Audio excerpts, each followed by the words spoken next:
All right, today we are jumping into an absolutely incredible memoir, Trevor Noah's Born a Crime. It's his story of growing up during the last crazy days of apartheid in South Africa. It's really about a system that was designed to break people, and about a mother who just flat out refused to let it happen. I mean, the book kicks off with that line. It's just completely shocking, right?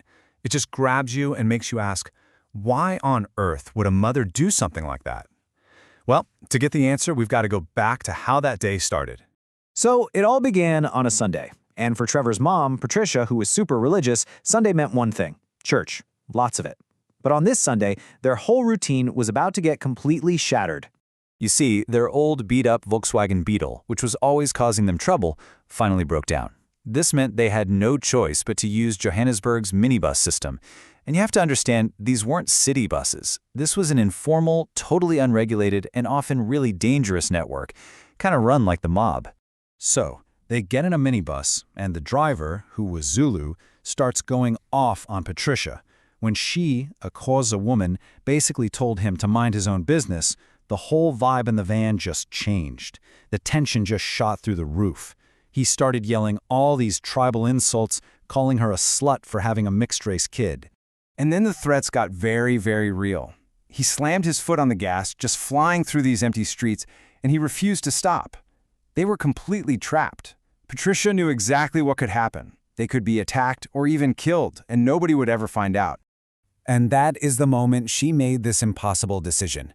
She was looking at a certain, horrible fate, and she decided to risk everything on a totally uncertain one. This wasn't her being cruel. This was a desperate act to save her children.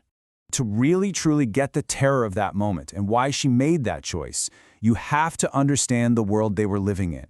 A world where Trevor Noah's very existence was, and I mean this literally, a crime. Yep, the Immorality Act of 1927. All that cold legal language basically just meant that sex between a white person and a black person was a crime that could land you in prison for years.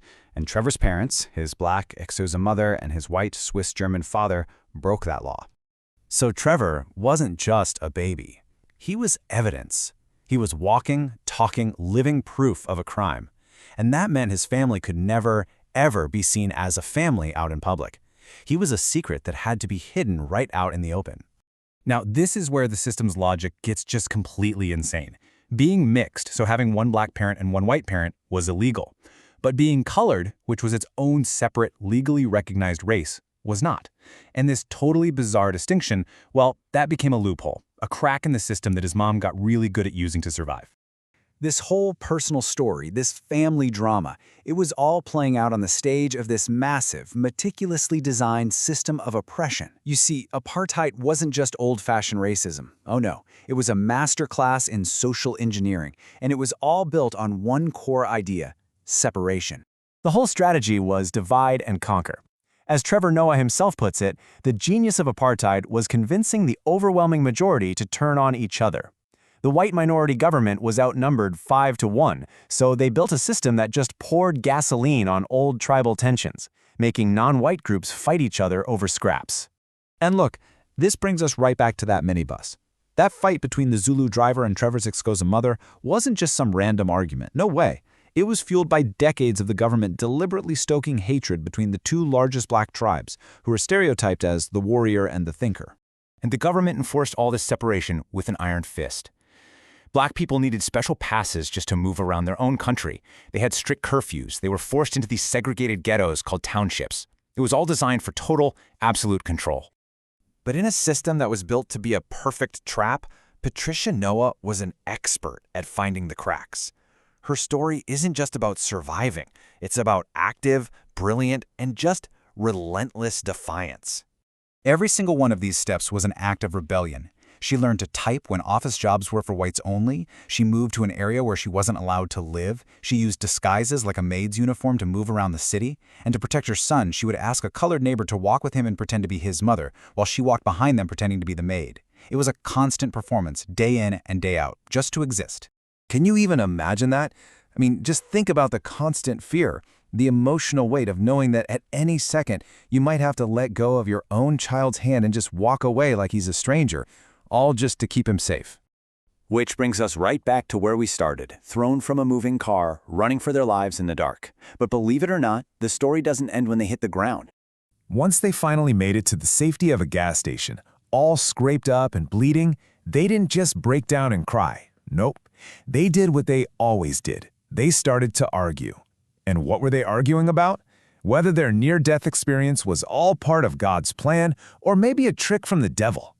And then 9-year-old Trevor, in the middle of all this trauma, says that. It's hilarious, it's honest, and it just completely breaks the tension. And that moment right there, that is the heart of this entire book. It's about using humor not to ignore the pain, but to get through it. They just laughed, and in that laughter, you can see everything: their resilience, their love, and their most powerful weapon against a world that was trying to crush them. They survived not just by running, but by finding a way to laugh about it together afterwards. And that really is the question this book leaves us with. Trevor Noah's story is, of course, uniquely South African, but the theme at its core is universal. It kind of challenges all of us to think about how we deal with the absurd and the awful things in our own lives, and how, sometimes, laughing can be the most profound act of resistance you have.